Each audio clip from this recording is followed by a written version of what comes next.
La voie royale, chapitre 3. Donjons et dragons. Beaucoup de gens passent leur vie entière à penser à ce qu'ils ne veulent pas faire au lieu de répondre à l'appel de Dieu sur leur vie. Prisonniers de guerre. Notre passé peut devenir une prison qui perpétue les liens que nous avons avec ceux qui nous ont élevés.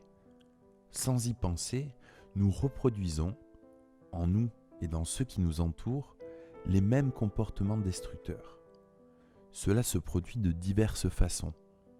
Nous pouvons par exemple nous attacher au passé et penser sans cesse à ceux qui nous ont maltraités et nous passons notre vie à essayer de ne pas être comme eux. J'ai conseillé des quantités de gens durant ces dernières années et j'ai remarqué des points communs chez beaucoup d'entre eux. Par exemple, les alcooliques ont été élevés par des parents alcooliques. Pour ce qui est des attentats à la pudeur, je n'ai pour ma part jamais rencontré quelqu'un qui fasse ces choses sans les avoir auparavant subies lui-même. À un moment ou à un autre, pendant les entretiens, j'entends des paroles comme celle-ci. J'avais juré que je ne serais jamais comme la personne qui m'a fait subir de mauvais traitements. Et pourtant, je suis devenu exactement pareil. Je connais personnellement ce combat. J'ai fait beaucoup d'efforts pour ne pas ressembler à mes beaux-pères durant ma jeunesse, mais en dépit de tous ces efforts, je suis comme eux, devenu un homme coléreux. Vers l'âge de 20 ans, je dirigeais un magasin de réparation pour automobiles. Je contrôlais déjà difficilement mes sautes d'humeur. Je me souviens d'un fait bien précis. Un client venait chercher sa voiture comme convenu, mais nous avions pris du retard et elle n'était pas prête. Il devait se rendre quelque part et était un peu contrarié. Il est revenu au magasin plusieurs fois pour voir si c'était terminé. La troisième fois que je l'ai vu entrer, j'ai saisi une grosse clé et je l'ai balancée à travers le magasin, dans sa direction. Heureusement qu'il a baissé la tête au bon moment parce qu'elle est passée tout près. Une autre fois, je travaillais sur un camion depuis plusieurs jours. C'était un engin à 4 roues motrices et pour faire le travail, je devais me fourrer à l'intérieur du moteur. Quand j'ai rabattu le capot et mis le moteur en route, la panne que je croyais avoir réparée était toujours là. J'étais blême de colère. J'ai saisi une massue, je me suis dirigé vers le camion avec l'intention de le réduire en miettes. Mon patron m'a vu me diriger vers le camion en hurlant avec la massue à la main. Il s'est alors précipité vers moi et m'a plaqué au sol. Il m'a maintenu dans cette position jusqu'à ce que je me calme. Nous reproduisons ce qui est dans notre mémoire. Je devenais le type de personne que je haïssais. Un jour, alors que je lisais dans l'Ancien Testament l'histoire de Jacob et son beau-père, j'ai commencé à avoir un aperçu de mon problème. Jacob était voleur de nature. Son nom voulait dire trompeur en fait. Il a même réussi à tromper son propre père en usurpant le droit d'aînesse de son frère. Quelques chapitres plus loin, Jacob, en se mariant, est entré dans une famille qui a usé avec lui des mêmes procédés. Il a travaillé 7 ans pour son beau-père afin de pouvoir épouser sa fille Rachel. Au matin de sa nuit de noces, quand il se réveille, c'est Léa qu'il trouve dans son lit. Son beau-père avait omis de lui dire que la tradition voulait que l'on marie l'aînée avant la cadette. Cette tromperie l'a conduit à travailler 7 ans de plus pour son beau-père parce qu'il voulait toujours épouser Rachel. Heureusement qu'il l'a eue à crédit, elle lui a été accordée une semaine plus tard et il a payé pour elle tous les mois pendant les 7 années qui ont suivi. Ayant vécu pendant 14 ans dans la méfiance et la malhonnêteté, Jacob se sentit prêt à partir.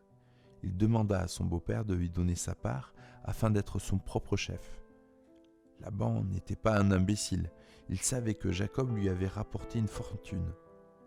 Laban demanda à Jacob de fixer son salaire pour qu'il reste avec lui. Jacob savait que d'une façon ou d'une autre, son beau-père trouverait le moyen de le voler. Jacob lui reprocha d'avoir changé son salaire des dizaines de fois. Il lui dit qu'il garderait pour lui tous les moutons et chèvres marqués et tachetés. Ce sera là son salaire, et le marché fut conclu. Je suis sûr que Laban a cru avoir encore une fois roulé Jacob. Il y avait généralement peu d'agneaux tachetés et marquetés. Mais l'histoire s'est déroulée d'une façon inhabituelle. Jacob a pelé des branches et a fait apparaître le bois blanc. Il a mis alors les branches dans les abreuvoirs sous les yeux des brebis qui venaient boire et elles s'accouplaient. Il en résulta que les plus belles brebis et les plus belles chèvres donnèrent naissance à des agneaux tachetés et marquetés. Il ne fallut pas longtemps à Jacob pour s'enrichir, alors que le troupeau de Laban était constitué d'animaux chétifs. Alors que je méditais sur ce passage mal connu, j'ai brutalement réalisé que ce n'était pas une méthode d'élevage. Dieu nous expliquait comment, nous qui sommes son troupeau, nous reproduisons les situations. L'eau de l'abreuvoir est un endroit où notre image se réfléchit. Cela veut dire que nous regardons quelque chose et nous méditons dessus. La réflexion fait appel à notre imagination. Si nous remplissons notre tête de clichés que nous ne voulons pas reproduire, et si nous buvons l'eau au puits des regrets, nous reproduisons et imprimons ces choses en nous. Ce que nous voulons reproduire ne compte pas. Ce qui a de la valeur, c'est ce que nous imaginons en pensant et en buvant à la source de notre imagination. Nous avons tendance à reproduire ce avec quoi nous nourrissons nos pensées. Ce principe est aussi expliqué dans la création de l'homme. La Bible dit que nous avons été créés à l'image de Dieu. En d'autres termes, nous sommes devenus ce que Dieu a imaginé pour nous. Il est dit dans Proverbe 23, verset 7, « Car l'homme est tel que sont les arrière-pensées de son âme. » Notre imagination est quelque chose de puissant en nous. Tout ce qui a été construit, fait, peint, développé, a son point de départ dans l'imagination de quelqu'un. Nous avons tendance à reproduire ce qui régale nos pensées. Ce dont je me rends compte, c'est que nous passons beaucoup de notre temps à nous opposer à ce que nous ne voulons pas être plutôt que de répondre à l'appel de Dieu sur nos vies. Nous gaspillons beaucoup d'énergie en essayant de ne pas reproduire certains comportements. Cela nous conduit à bien mettre ces choses sous nos yeux de façon à l'éviter. Ce qui est fou, c'est que je reproduis ce que j'imagine. Si j'entrevois ce que je ne veux pas être, le fait de le visionner me force à le reproduire. Cela explique pourquoi les gens qui ont été maltraités par leurs parents agissent de même avec leurs propres enfants. Ils se sont promis de ne jamais être comme eux, et c'est pourtant ce qu'ils font. Réagir en opposition avec le passé ou répondre à la vision. Nous brisons les murs de cette prison en répondant à l'appel de Dieu sur nos vies et en méditant sur sa vision pour nous. Le mot méditation est de la même famille que le mot médicament. La méditation positive signifie penser d'une façon telle que cela nous garde en bonne santé. Nous devenons la personne que nous sommes appelés à être quand nous méditons les choses de Dieu et que nous rêvons ses rêves. Le psalmiste a écrit « Fais de l'Éternel tes délices et il te donnera ce que ton cœur désire » Psaume 37, verset 4. Bill Johnson a une définition créatrice du mot « désir ». Il le coupe en deux parties. De, qui signifie la provenance, et sir, qui veut dire père. Quand nous faisons de l'Éternel nos délices, au lieu de nous accrocher à notre passé, il devient le père, le sire, le roi de nos rêves. Marie a exercé ce principe dans sa vie. La Bible dit que Marie conservait toutes ces choses et les repassait dans son cœur. Luc chapitre 2, verset 19. Elle repassait la parole de Dieu dans son cœur et elle a donné naissance au Sauveur du monde. Ce qu'elle a imaginé est devenu chair et a habité parmi nous, ayant été divinement conçu. Quand nous rêvons avec Dieu, nous devenons les chefs-d'œuvre de son imagination. Liés par le manque de pardon. Une autre chose qui nous lie à notre passé, c'est le manque de pardon. Cela nous entraîne à gaspiller nos vies, à essayer d'obtenir, au lieu d'accomplir notre propre destinée en marchant dans l'appel de Dieu. C'est important que nous pardonnions à ceux qui nous ont offensés pour être libres et pour pouvoir aller de l'avant. Il est aussi crucial que nous apprenions à nous pardonner à nous-mêmes les péchés que nous avons commis. Beaucoup de gens passent leur vie à haïr les autres et à chercher comment se venger. L'amertume n'a pas d'amis. Aucun récipient ne peut la contenir. Elle déborde toujours sur ceux que nous aimons le plus. C'est le privilège et la responsabilité du roi que de pardonner. Salomon, qui depuis sa naissance a été élevé en prince, a dit ces paroles. L'homme qui a du discernement est lent à la colère, et il met son honneur à passer sur une offense. Proverbe chapitre 19, verset 11. Après sa résurrection, Jésus souffla sur ses disciples et déversa son esprit en eux. Il leur donna leur première mission en tant que croyants, remplis de l'esprit, et c'était « Ceux à qui vous pardonnerez les péchés, ils leur seront pardonnés, et à ceux à qui vous les retiendrez, ils leur seront retenus. » Jean chapitre 20, verset 23. J'ai reçu le Seigneur en 1973 à l'époque du mouvement pour Jésus. J'avais alors 18 ans et mon cœur était lourd et rempli de souffrance. Quand j'étais allongé la nuit dans mon lit, j'imaginais toutes sortes de stratégies pour détruire les gens qui m'avaient fait du mal. Je ne voulais pas seulement qu'ils meurent, je voulais qu'ils souffrent comme moi j'avais souffert à cause d'eux. Peu après avoir reçu la conviction de mon salut, le Seigneur a commencé à mettre le doigt sur mon refus de pardonner. Il m'a dit qu'il était nécessaire que je pardonne aux gens qui m'avaient maltraité. Si je ne faisais pas cette démarche, j'ouvrirais la porte à beaucoup de tourments dans ma vie. Ce ne fut pas facile au début, mais j'ai réalisé que quand il m'avait pardonné mes péchés, il m'avait donné aussi la faculté de pardonner.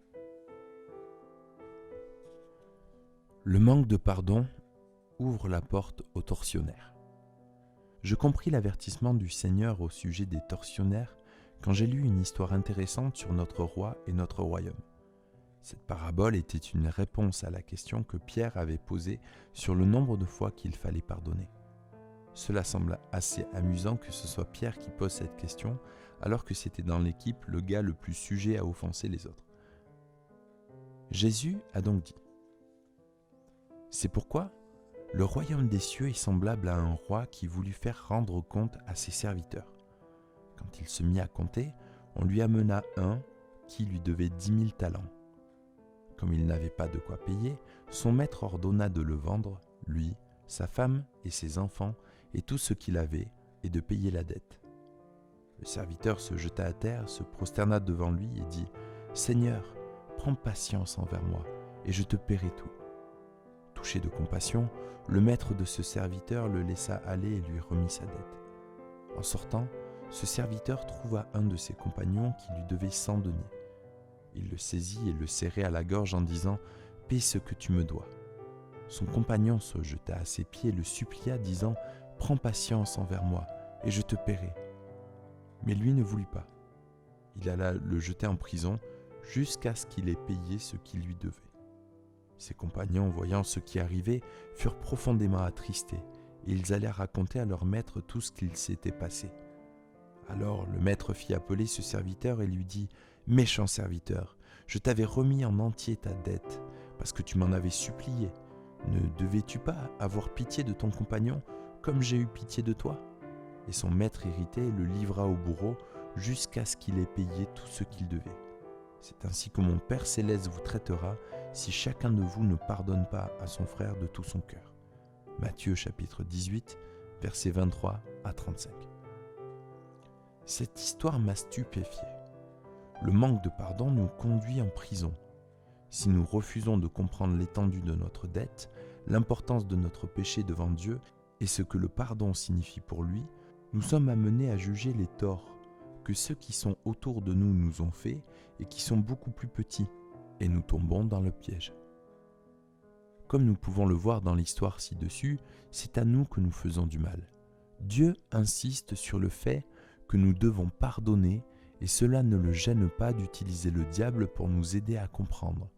Cette parabole nous présente la commission du budget du Seigneur appelé les bourreaux qui nous aide et nous conduit au pardon. Captifs ou prisonniers. Ésaïe a dit au chapitre 61, verset 1, que nous étions oints pour proclamer aux captifs leur libération et aux prisonniers leur élargissement. Je crois qu'il parle de deux sortes de personnes derrière les barreaux, les captifs et les prisonniers. Les prisonniers sont ceux que le juge envoie en prison. C'est par ordre de la cour que le juge du ciel les relâche. Ces gens ont ouvert la porte de leur vie au bourreau à cause de leurs péchés et de leur manque de pardon.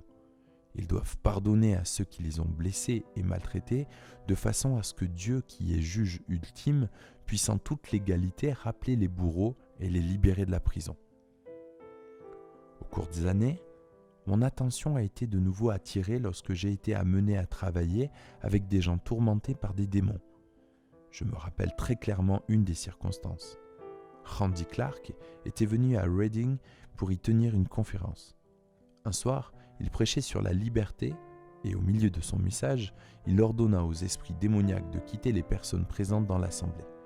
Plusieurs commencèrent à crier et à tomber par terre. Une dame, la quarantaine environ, était assise sur les bancs devant l'église.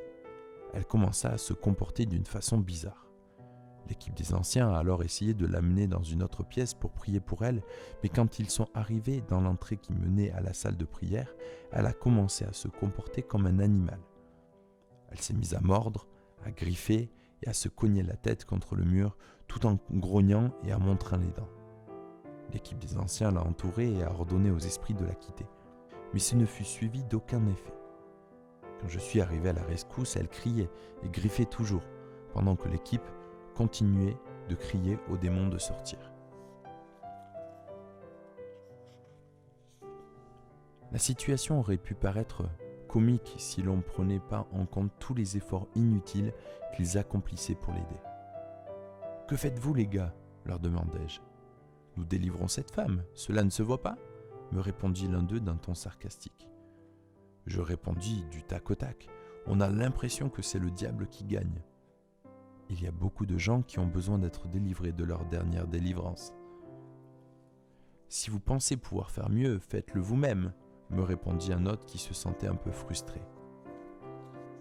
J'entrai dans le cercle, je mis mes bras d'amour autour d'elle pour l'empêcher de se taper la tête contre le mur et de mordre, et je lui murmurai à l'oreille ces paroles. « Avez-vous quelqu'un à qui vous avez besoin de pardonner ?»« Non !»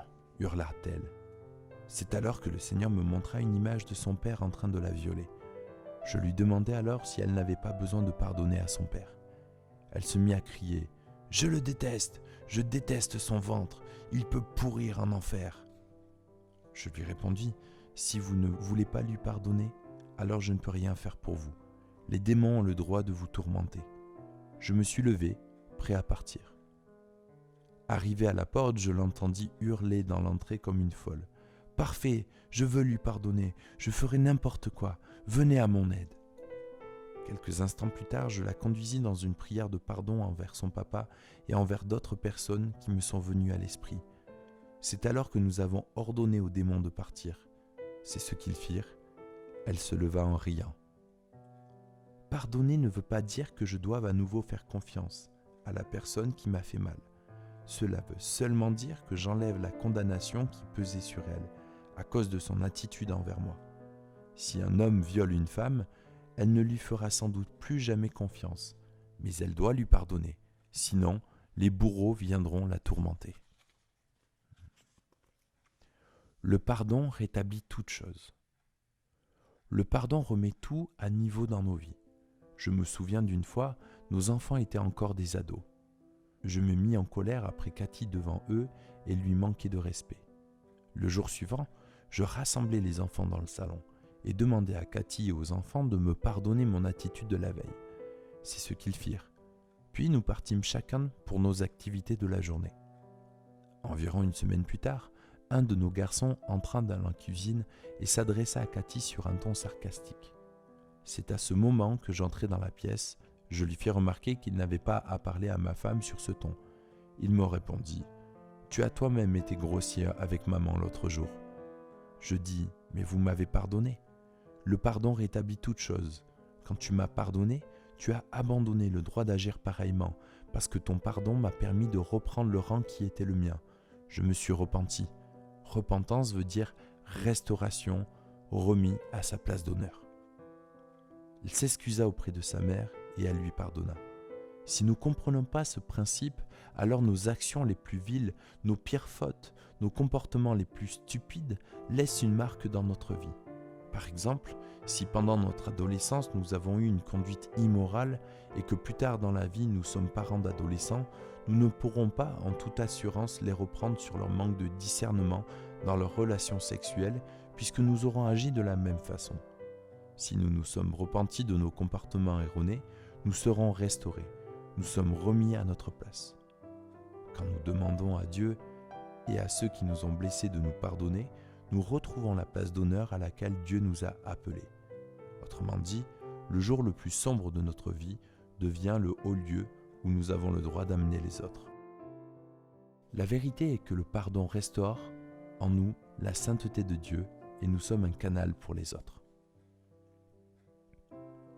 Une autre porte de prison. La jalousie, l'envie et la crainte peuvent nous détourner de notre destinée et nous enfermer dans un donjon. L'histoire de Saül et de David qui rentrent à la maison après leur victoire sur Goliath et son armée en est un bon exemple. Voici le passage. Les femmes se répondaient en riant les unes aux autres et disaient « Saül a frappé ses 1000 et David ses 10 000 ». Une très grande colère s'empara de Saül qui prit mal la chose. Il dit « On en donne 10 000 à David et c'est à moi que l'on donne les 1000. Il ne lui manque plus que la royauté. » Et Saül regarda David d'un mauvais œil à partir de ce jour et dans la suite. Le lendemain, un mauvais esprit venant de Dieu s'empara de Saül, qui entra en transe au milieu de la maison. David jouait comme les autres jours, et Saül avait sa lance à la main. 1 Samuel 18, versets 7 à 10. Remarquez que c'est le Seigneur qui envoya le mauvais esprit sur Saül. Cela ressemble beaucoup à l'histoire que Jésus a racontée dans Matthieu 18, où les bourreaux ont pour mission de nous amener à pardonner. Ils peuvent aussi nous faire sortir du pays de la jalousie. La vie de Saül est un exemple de ce que la jalousie peut faire en nous. Elle nous aveugle, nous cache la réalité et nous conduit à des conclusions qui n'ont pas de sens. Saül pensait que David prendrait sa place sur le trône, simplement parce qu'il était plus capable. Il n'avait pas compris que le royaume de Dieu n'est pas un royaume basé sur la performance. Nous ne conduisons pas les autres parce que nous sommes les plus qualifiés, mais parce que nous sommes appelés à être des leaders. Les princes et les princesses ont pour fonction d'amener les gens dont ils sont responsables à atteindre leur potentiel maximum en Dieu. Cela veut dire que notre plus grande satisfaction est de voir que les gens que nous conduisons deviennent plus qualifiés que nous. Si nous croyons que nous sommes à la tête parce que nous sommes les meilleurs, inconsciemment, nous saperons la progression des autres. La vie de Saül nous montre comment les soupçons, sous couvert de discernement, peuvent finalement nous conduire à l'esclavage. Le soupçon est un don de discernement manœuvré par l'esprit de crainte. Il conduit à l'amertume, au non-pardon, au tourment. Le résultat est que nous nous enfermons dans une prison où tous les gardes travaillent pour le monde des ténèbres. Les esprits qui montrent la garde sur le chemin de ronde ont pour nom maladie, dépression, haine et meurtre. La liberté pour les captifs. Ésaïe a dit aussi qu'il y avait des gens qui étaient captifs. Les captifs sont ceux qui ont été attrapés au cours de la bataille et retenus comme prisonniers de guerre. Ils n'ont pas de problème de non-pardon dans leur cœur, mais ils sont liés par les mensonges auxquels ils ont cru. Jésus a dit « Vous connaîtrez la vérité et la vérité vous rendra libre ». Jean 8, verset 32. Le mot « vérité » veut dire ici « réalité ». Beaucoup parmi nous vivent dans une réalité virtuelle. On a le sentiment que c'est réel et cela a l'apparence du réel, mais ce n'est pas réel. C'est juste une illusion. Nous donnons au diable le droit de nous punir parce que nous croyons à la véracité de ses mensonges. Quand nous sommes tourmentés de la sorte, nous avons besoin d'une révélation de la vérité de Dieu, ainsi nous pouvons nous échapper et être libres. Le témoignage qui suit va éclairer ce que je veux dire. Un jour, alors que j'enseignais dans une classe au premier étage à l'école des ministères et que j'étais à peu près au milieu de mon message, quelqu'un vint me voir en courant disant qu'il avait un message important pour moi. Nous descendîmes les escaliers en courant et arrivâmes à la porte du bureau du conseiller. Environ 8 personnes priaient avec ferveur à l'extérieur de la pièce.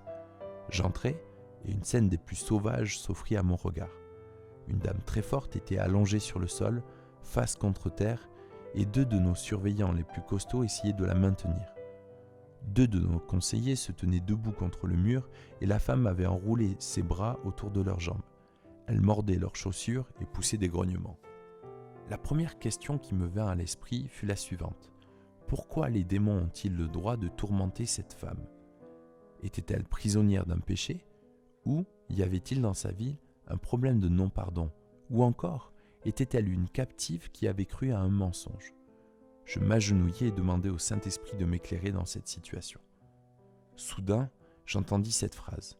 Quand elle était petite, quelqu'un lui a dit qu'elle avait péché contre le Saint-Esprit et que par conséquent, elle était vouée à l'enfer. Puis, ces paroles suivirent, « C'est un mensonge, je lui ai pardonné. » Je me suis penché vers elle et j'ai murmuré à son oreille. « Le diable vous a dit que vous aviez péché contre le Saint-Esprit, mais c'est un mensonge. C'est quelque chose que vous n'avez pas fait. Renoncez à croire à ce mensonge. » Immédiatement, elle se calma et se mit à rire. Elle fut libérée complètement en quelques secondes. Avoir connaissance de la vérité vous affranchira. Nous devons laisser la prison derrière nous et entrer dans le palais. Les rois et les reines se concentrent sur ce à quoi ils sont appelés. Ils ont pardonné à ceux qui les ont blessés, ils ont refusé les mensonges de l'ennemi et ils se sont attachés à la vérité. Ils ne vivent plus à l'étroit, enfermés dans la prison, mais le palais dans son entier est à leur disposition. En route pour la royauté, le voyage commence.